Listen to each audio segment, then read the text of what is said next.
अब क्या समझते हैं आप कि अब अमेरिका क्या चाह रहा होगा या अमली तौर पर क्या करेगा? क्योंकि ये सामने आ रहे हैं खदशात कि अभी अमरीकी बमबारी जारी रहेगी और ख़बरें भी ऐसी आ रही हैं कि ईरानी बहरी जहाज़ को भी निशाना बनाया गया है गल्फ़ ऑफ ओमान में।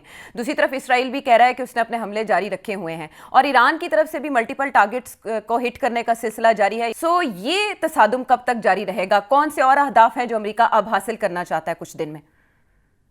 नहीं, अमेरिका तो हर रोज 300 400 सॉटी जिसे कहते हैं वो करेगा। और इसराइल, उनका तो कोई इरादा नहीं है। वो तो चाहते हैं कि जल्दी खत्म हो जाए, मगर ये जल्दी खत्म नहीं होना। कल के प्रोग्राम में मैंने सवाल पूछा था। हम्म। मैंने ये पूछा था कि अभी ऐसे लगता है कि अमेरिका तो पूरी जितना भी जोर है उनके ऊपर वो लगा रहे हैं। आ, और मगर ईरान की तरफ से मैंने कहा कि मुझे ऐसे लगता है कि फुल फ्लेज जवाब नहीं आया। हम्म। और अगर जवाब आया है तो मुझे ऐसे लगता है कि इसराइल की तरफ फोकस नहीं है। उसका थोड़ा बहुत फोकस जो है वो अमेरिकन बेसिस इस रीजन के अंदर 7 8 जो मुल्क है जी। उनके ऊपर है, हम्म। Including UAE.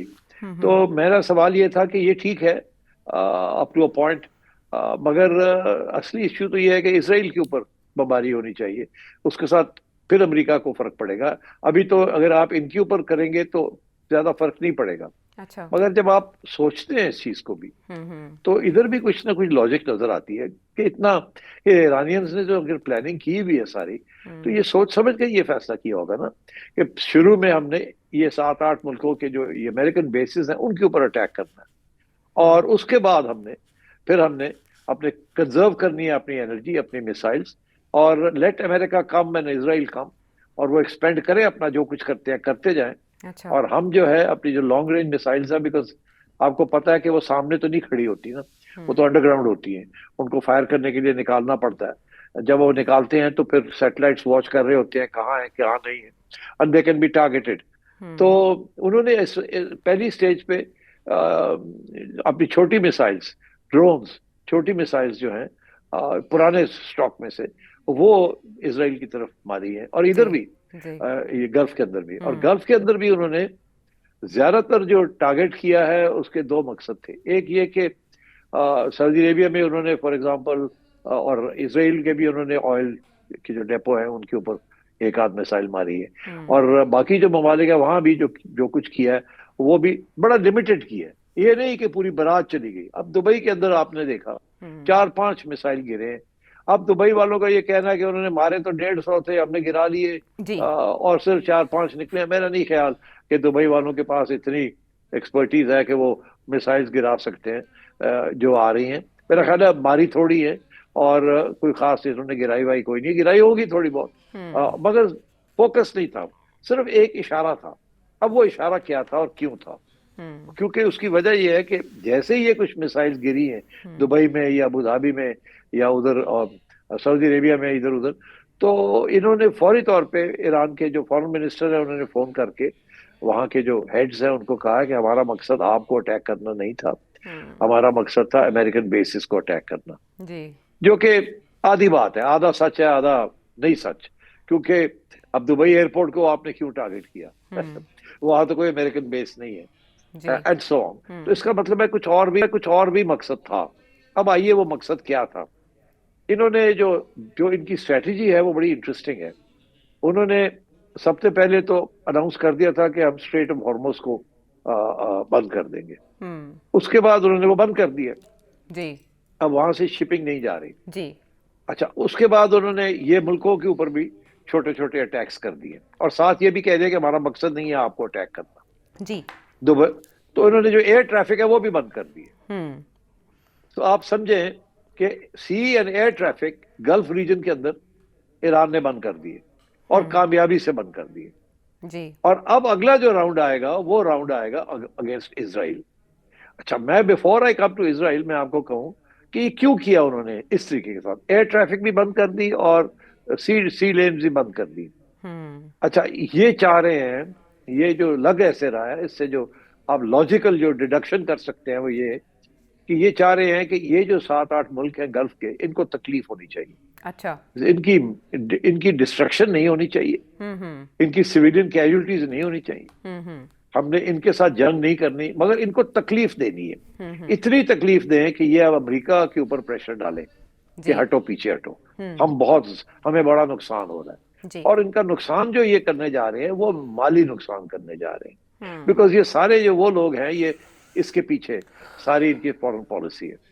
अब क्या है, जो एयर ट्रैफिक भी बंद हो गई है हम्म। और जो सी लेन ट्रैफिक भी बंद हो गई है। हम्म। अब सारे लोग यही कहते हैं कि जी ये जो छोटा सा इलाका है गल्फ का, इसमें से कम 20% दुनिया की जो ऑयल जी। सप्लाई है वो जाती है। जी। मगर दिलचस्प बात यह है कि ये Saudi Arabia, UAE, Oman, Qatar, 90% इनका तेल इधर से जाता है जो एक्सपोर्ट होता है, 90%। जी। तो जब ये बंद हो जाता है तो सबसे बड़ा नुकसान तो इन 4 मुल्कों का हो जाता है। दिस इज वेरी इंपॉर्टेंट, इनके लिए ये revenue is very important, oil revenue. जी। अब अगर उनका माल ही जाना बंद हो जाएगा तो तकलीफ तो बहुत होगी ना, बिकॉज इन सब के डेवलपमेंट प्लान्स हैं। सऊदी अरेबिया ने अपने बजट्स बनाए हुए हैं, इतने पैसे फलानी जगह पे खर्च करने हैं, यूएई ने किया हुआ है, ये सब ने किया हुआ है। तो मेरा ख्याल है सबसे पहले तो ये उनका ये है कि इनकी जो एक्सपोर्ट्स हैं उनको टारगेट किया जाए, ताकि अच्छा। इनको तकलीफ हो, और जो कि अब सख्त तकलीफ होगी इनको। दूसरी बात यह है कि इंटरेस्टिंग बात यह है कि एमिरेट्स, कतर एयरलाइंस, ये सब एयरलाइंस जो है, इत्तेहाद, एमिरेट्स, कतर, ये सब रिलाई इत्तेहाद, करते हैं। ये सारी जो है ये बंद हो गई है। इनके जो हब्स है, ये बहुत बड़े हब्स थे for entire traffic from one continent to other continents, सब बंद हो गए। जी। तो आप सोचिए वो कितना बड़ा नुकसान है उनका। और वो देखिए, अब दुबई वाले तो एक तीसरा एयरपोर्ट बनाने जा रहे थे, इतनी millions and millions of people वहां से ट्रैवल करते हैं, and they earn so much revenue. तो अब वो सारा बंद पड़ा है। और फिर जो टूरिज्म और प्रॉपर्टी डेवलपमेंट हो रही थी दुबई के अंदर या कतर के अंदर या सऊदी अरेबिया में, उसको भी तो धक्का लगा ना। अब बहुत से लोग जो इजराइल से उठ के आ रहे थे यहाँ, पाकिस्तान से जा रहे थे, इंडिया से जा रहे थे, अमेरिका से आ रहे थे, यूरोप से उठ के आ रहे थे, लोग रिलोकेट हो रहे थे, मल्टीनेशनल कंपनीज अपने हब्स बना रही थी। जी।